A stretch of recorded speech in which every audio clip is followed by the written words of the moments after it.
The Interviewer with Beef Tech. Pronounce your name. It is Bublitz. So Bublitz. Bublitz. Okay, just yep. blue bits. Got it. Bublitz. Not blue. Boo. Like, so it's like Boo bits. blue. Or, now I'm saying it wrong. You got me all tongue-tied. Sorry, dude. So it's easy. It's best if you break it into two. So you say boo, like as a ghost, boo, and then blitz, like football. So boo blitz. You could, do it. So what kind of material do you like to talk about on stage? For me, I talk a lot about my own, personal experiences and observations and stuff. And I do a little bit of nerdy humor. I mean, that is part of who I am. So a lot of it is, talking about just different experiences that I went through, of course. And then there's typical, you get your family type stuff and dating and just different things, and a lot of my material kind of, it fluctuates and varies on kind of where I'm at in life, like. Do you ever talk about gators? You know what I mean? Those crocodiles and sort of thing like that. Do you ever talk about stuff like that? No, I haven't had any reason to do anything about crocodiles and or alligators. I just saw on the show today. This young boy got attacked by a gator, and his daddy went over there with a gun and shot at him. And I just wondered, it looked pretty funny to me.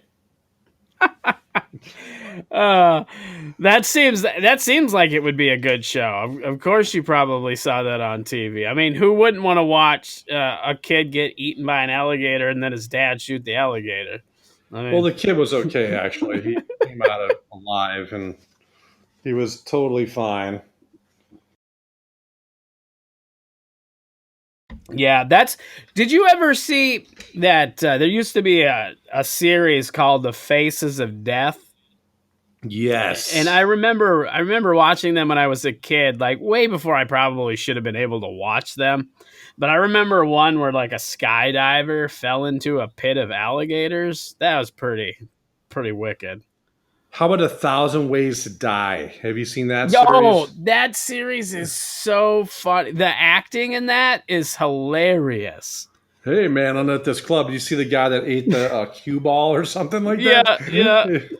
Oh, man. Can you imagine? That used to be like his little party trick or whatever. Yeah, it has. And then you got these people. You thought that wasn't bad enough. People don't believe in climate change. Now you got people who are flat earths. I know.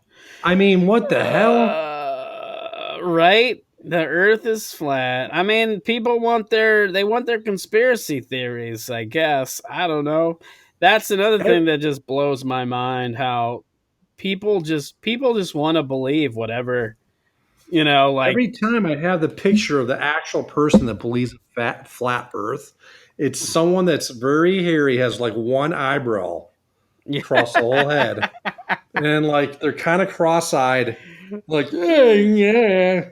I don't know. That's the image I have of someone that's funny. I think one of the funniest things kind of around that whole flat earth and whatever is the meme where there's the memes. I forget the exact meme, but it's like, if the earth was flat, a cat would have knocked something off of it.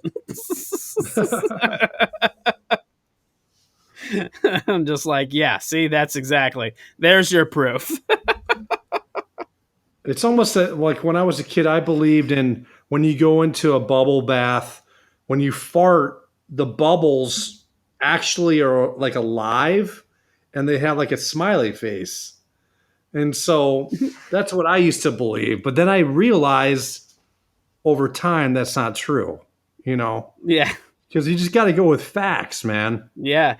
Well, I was a kid, so like I definitely had some dumb thoughts when I was a kid. Like I actually thought when I was a kid, I thought dogs and cats were like the same species, but like cats were the females and dogs were the males. Like that was a legit how I thought. and then I grew up and realized, no, that's not even close to what reality is. Now that comes to my now that comes to my next question. When you were a kid, you thought that. Did you have any unexpected boners in school? Um, I mean, probably. I guess I don't remember nothing that was traumatizing that I still remember it. Um, but I feel like every kid, every boy probably has had that happen at some point. But Uh, why do the girls would laugh at the boner when they need the boner? well, not at Why that is it age. They probably Well, why didn't. is it funny when someone gets a boner and they laugh at the boner? I Well, never understood that. I suppose it's because you're not necessarily laughing at the boner, but the timing of the boner. The in Not so awesome at all. But you know what? With all these shootings, there's a shooting every. I don't know. There's shootings every day, man. You know. Oh, there really is, and seems like more and more. I listen to a lot of true crime podcasts, and Yeah. I was listening to an episode today, like latest episode of True Crime Garage, and it was they were talking about some stuff that happened in Austin, but this was like in the late '70s, and one of the things they were talking about was a school shooting. It's like it, it seems like people. It almost seems like it's a problem in the last like 10 years, and that's with anything. Everything seems like it's more of a problem now. But it's like, no, actually, these are all problems that have been around for a long time. The difference is with social media, we're hearing about it. We're hearing more about it. Yeah. Because you're not seeing on your local news, you're not seeing stuff that happened in Austin. Like especially like back then. You know what I mean? Like people were reporting their news on their local happenings and events. It would have to be something really really major to get national news attention, It's whereas like a fucking overload with information with the social media. now it is. Yeah, I mean, absolutely. you're getting everyone's life. Everyone's posting their shit, millions Yep. of people, and you have hundreds of friends. I don't know. Sometimes I freak out. I have to get off it for a while. Oh, Just and can't that's take good. it. That's good. I've been trying to get off social media or spend less time on social media because it really, I mean, it's definitely, with politics and just everything going on in the world, it's definitely draining. It definitely a negative effect too on your mental health. That's for sure. So I've been trying to, you know, not be on it as much as I was because yeah, I've I've And definitely it's had to like like put I it down and walk away. lately every time I go on it, I think of Zuckerberg's face. What a fucking freak he is. You know what I mean? He's so weird looking. That guy Zuckerberg. I just saw a He really picture of him. is. Just he's really weird, man. And he seems like such a fucking asshole. You know. Well, I'm And sure he is. it kind of kills me that I'm using his platform and on his piece of corporate meat for him. He sells me off to whoever will buy me. I don't know. It's that's what it's all about, man. Oh yeah, It's it's about all about money. money. I mean, everything. If you follow the money, that's that's what it's all about. The money. It doesn't really matter what it is. Money is what runs the. If there's a problem, the solution is follow the money, and you'll figure out why there's a problem. As if you can't get a boner anymore, you just get some money and you buy the pill and makes your boner come back. You know, Well, at least you which hope is it will. yeah. Well, you could always pump it up. You get a plastic surgery job and get the pump. They put pumps in your dick. I don't know if you know that, little balloons. If you can't get a boner, yeah, and you just fucking pump it up like right before you do it. It's great. I think. I don't know. And it seems like if you have to pump it up, maybe you can't have an orgasm then.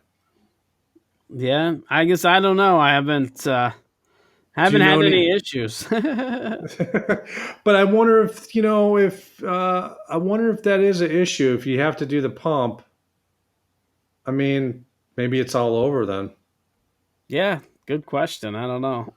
Maybe your life is over. Yeah, food is it's going to be the death of me. Yeah. I'm like, I know it's gonna be. I'm like, that's my kryptonite. Food is my kryptonite. Like, I love all food. And Yeah. my doctors are like, no, don't love all the food. Just love some of the food. Just love carrots and vegetables. Yeah, exactly. And even that, like, but that's like the biggest thing I try to do, like, is I just tried to have balance, because I do like to have a beer once in a while, and and I like to have pizza once in a while. So, it's funny. I used to have a day gig, and at work, people were always like, "Oh, you always eating that rabbit food and eating healthy and blah blah blah." And I'm like, I'm just trying to be balanced. You should see the shit I eat when I'm not at work. So it's all about finding balance, really. Yeah. Eat the salad now so I can drink all the beer later. It makes sense. That's the key. A lot of people don't balance their life. Yeah. Like a girl's bicycle with like drink racks on there, and I put all my beers and ride to the bars, and just I would have to ride my bike like 8 miles to the bar. Oh, but geez. but I'd be shit faced by the time I get there because I'd be drinking all the way there. All the way there. Yeah. You wake up the next morning and you got a pile of donuts in your bed and a girl's underwear like hanging off the doorknob. You're like, what the hell happened there? Somebody had fun. It's like, I don't remember it, but it must have been a good time. And some dude walks in. He's like, good morning, honey. How you doing? That was a good night. And then you're like, well, good time. Today's a good day to stop drinking. Thanks for coming on the show. I appreciate it. Thanks for having me. This was a fun conversation. The Interviewer with Beef Tech.